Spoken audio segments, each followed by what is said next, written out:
આખા વર્ષ માટેનો કેરીનો મુરબ્બો ગુજરાતી ઘરોમાં બનતો જ હોય છે. તો બધાના ઘરની રીત અલગ અલગ હોય છે. તો આજે હું તમને મારા ઘરની રીત શેર કરીશ. તો ચલો ફટાફટથી બનાવવાનું સ્ટાર્ટ કરીએ. તો સૌથી પહેલાં તો અહીંયા આપણે 1 કિલો જેટલી રાજાપુરી કેરી લીધેલી છે. અહીંયા આપણે કાચી કેરીનો જ યુઝ કરવાનો છે. તો આ રીતની ઉપરથી જે દાંડીવાળી આવે ને કેરી એવી પસંદ કરવાની. અને રાજાપુરી કેરી એટલે કે એમાં દળ વધારે હોય છે અને ગોટલી નાની હોય છે.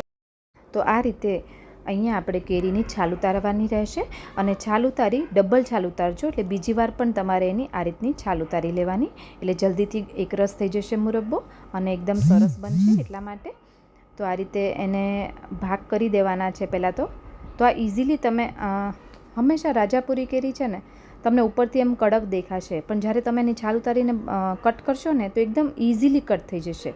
એટલે આ રીતે ઉપરથી તમે સરસ રીતે કટ કરી શકશો જાતે પણ. તમે જોઈ શકો છો ગોટલી કેટલી નાની છે અને હું ઇઝીલી એને કટ કરી શકું છું. જો તો આ કેરી તમારે કટ કરવામાં બિલકુલ પણ વાર નહીં લાગે. તમે આને ખમણીને એટલે કે છીણીને પણ કરી શકો અને આ રીતે ઝીણી ઝીણી કટકી અથવા તો મોટા કટકા પણ કરી શકો છો. અહીંયા હું નાની એવી કટકી કરું છું એટલે મુરબ્બો જલ્દી બની જશે એટલા માટે. અને તમે જો ઈચ્છો તો આને થોડા મોટા બટકા પણ કરી શકો છો. તો જો આટલી ઝીણી ઝીણી કટકી કરેલી છે મેં. તો જો આ ઉપરનું એક પડ તમને દેખાડું, એક લેયર આપણે કટ કરેલું જ છે. તો કેટલી સોફ્ટ છે તમને આઈડિયા આવી જશે. જો એકદમ ઇઝીલી ફટાફટથી કટ થશે. તમારા ઘરે મુરબ્બો બને છે કે નહીં કમેન્ટમાં જરૂરથી કહેજો. અને કોને કોને મુરબ્બો બહુ ભાવે છે એ પણ કમેન્ટ કરીને કહેજો. અને કોના હાથનો ભાવે છે એ પણ કમેન્ટ કરીને કહેજો. મને તો મારા મમ્મીના હાથનો મુરબ્બો બહુ જ ભાવે છે, કારણ કે આ રીત મને મારા મમ્મીએ શીખવાડી છે અને અમારા ઘરમાં બધાને બહુ જ ભાવે છે. હવે આ રીતે કટકી કરી દીધેલી છે. પછી આ રીતે ચાયણી લઈ એને એકવાર ચાયણીમાં કાઢી દેવાનું, એટલે જેથી કરીને, અને હા, કટકી કરીએ ને ત્યારે હંમેશા પાણીમાં જ કટકી કરવાની, જેથી કરીને કાળી ના પડી જાય કેરી એટલા માટે. તો આ રીતે આપણે એને ચાયણીમાં કાઢી લઈએ અને બધી કેરી કાઢી ઉપરથી થોડું પાણી નાખી દેવાનું, જેથી કરીને કેરી એકદમ સરસ ધોવાઈ જશે. તો આને આપણે ઉપરથી પણ પાણી નાખી દઈએ છીએ એટલે સરસ મજાની ધોવાઈ જશે. અને પછી એને હાથ ના અડાડતા આમનામ જ એને ધોઈને રાખી દેજો. હવે આપણે એને એક વાસણમાં કાઢી એકદમ પ્રોપર ધોવાઈ જાય પછી એક તપેલીમાં આ રીતે કાઢી કટકી ડૂબે ને એટલું પાણી, એટલે કે 1 ઇંચ જેટલું પાણી, જો આ રીતે આટલું ઉપર હોવું જોઈએ, આટલું પાણી હોય ને એ પ્રમાણેનું પાણી લેવાનું રહેશે ડૂબાડે, અને ઉપર 1 ઇંચ જેટલું આપણને ડૂબેલું હોવું જોઈએ. તો જો આટલું પાણી મૂકી કટકીને આપણે ગરમ થવા દેવાની છે, એટલે કે ઉકળવા મૂકવાની છે. આપણે અહીંયા તડકા છાયાની નથી કરતા, પણ ઇન્સ્ટન્ટ અથાણું બનાવીએ છીએ એટલા માટે. અને આને ઉકળવા દેવાની એકદમ સરસ. તો આ રીતે એને હલાવતા જવાનું અને જોઈ લેવાનું એકવાર એક દાણો આમ દબીને કે એકદમ પ્રોપર ચડ્યો છે કે નહીં. અને આને આપણે 70% જેટલું જ થવા દઈશું. 70 થી 80% જેટલી ચડવા દેવાની છે. એકદમ એને બાફી એટલે કે 100% બાફી નથી નાખવાની.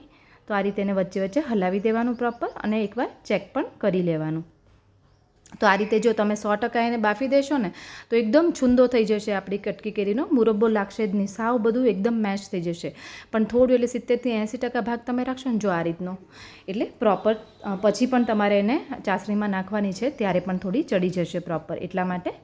તો આપણે એને અહીંયા 70 થી 80% ભાગ જેટલો ચડાવી દીધેલી છે. હવે આપણે એને કાઢી લેવાની છે. ગેસ બંધ કરી આપણે આ રીતે ફરી અને ચાયણીમાં કાઢી દેવાની છે.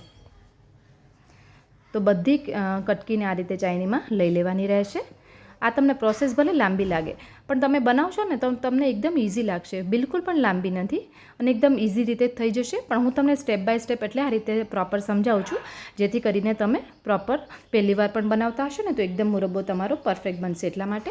અને આ રીતે ઉપરથી ફરી પાણી નાખી દેવાનું. અહીંયા આપણે નોર્મલ પાણીનો જ યુઝ કર્યો છે. તો આ રીતે ગરમ જ્યારે કટકી હોય તરત પાણી નાખી દેશો ને તો એ વધારે નહીં ચડે એટલા માટે. અને હવે આને આપણે નીતરવા દઈએ શાંતિથી. ત્યાં સુધી આપણે એની બીજી પ્રોસેસ કરી લેવાની છે. તો અહીંયા આપણે ફરી તપેલી, અહીંયા મેં સેમ તપેલીનો યુઝ કર્યો છે જે આપણે ચડાવી હતી ને કટકીને, એ જ તપેલી ધોઈ અને લઈ લીધેલી છે એટલે ઓછા વાસણ બગડે. તો અહીંયા આપણે 1 કિલો કેરી સામે 1 કિલો ખાંડ લીધેલી છે. તમે એટલે ટોટલ એક તપેલી જેટલું છે એનાથી થોડી ઓછી પણ તમે ખાંડ લઈ શકો, એટલે કે પોણી તપેલી જેટલી પણ લઈ શકો. પણ હંમેશા એવું માપ હોય છે કે 1 કિલો સામે 1 કિલો ખાંડ લેવાની રહેશે. અને અહીંયા પાણી એટલું નાખવાનું, ખાંડ ડૂબે એટલું પાણી એડ કરવાનું રહેશે. તો આ રીતે ખાંડ ડૂબે એટલું પાણી એડ કર્યું છે અને આને ચાસણી થવા દેવાની છે. અહીંયા આપણે એક તાર જેવું થવા આવે ને ત્યાં સુધીની ચાસણી કરીશું. અને ચાસણી કરો એટલે વચ્ચે વચ્ચે એને હલાવતા રહેવાનું રહેશે. અને અહીંયા આપણે થોડા શાહી મુરબ્બો બનાવશું, એટલે અહીંયા આપણે થોડા ડ્રાયફ્રૂટ એડ કરવાના છે.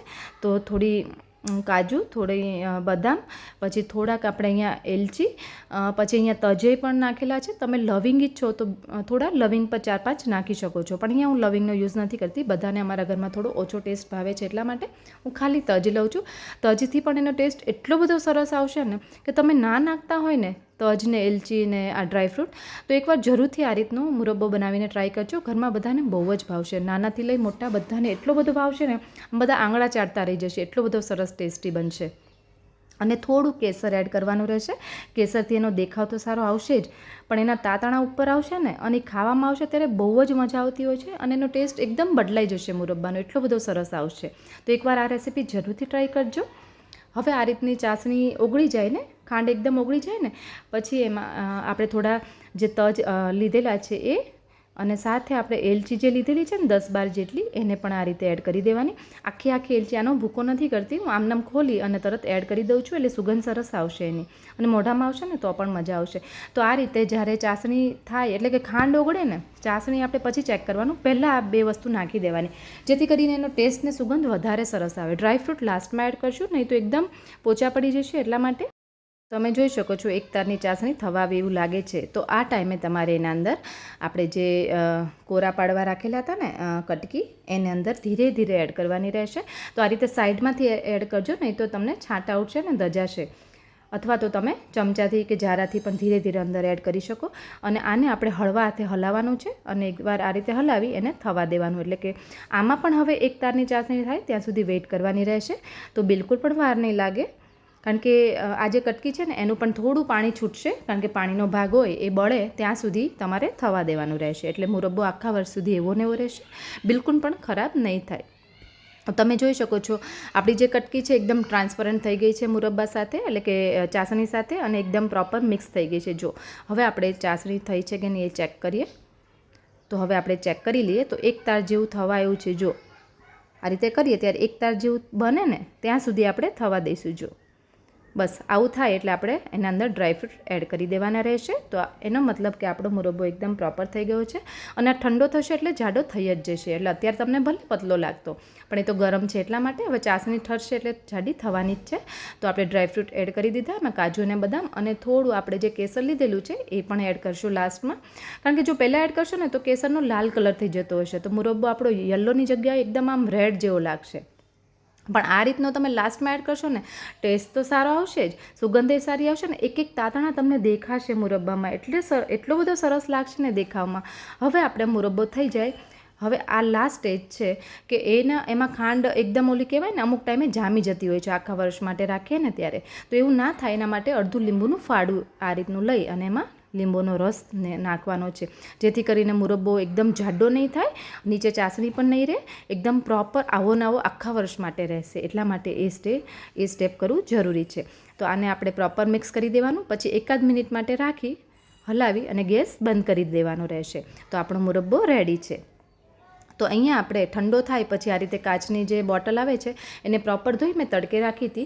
એકદમ પ્રોપર તડકે રાખીને ગરમ થઈ જાય ને પછી એના અંદર આ ઠંડો મુરબ્બો ભરી દેવાનો રહેશે. તો આવો નવો રહેશે, અને ઢાંકણું બંધ કરી એને સાઈડમાં રાખી દેવાનું. તો આખા વર્ષ માટે તમારે બહાર રાખશો તો પણ આને કંઈ નહીં થાય.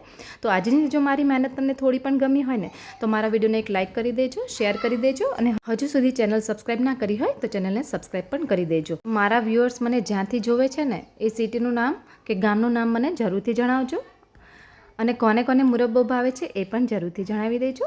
તો ચલો ફરી મળીએ એક નવી રેસીપી સાથે. Thank you.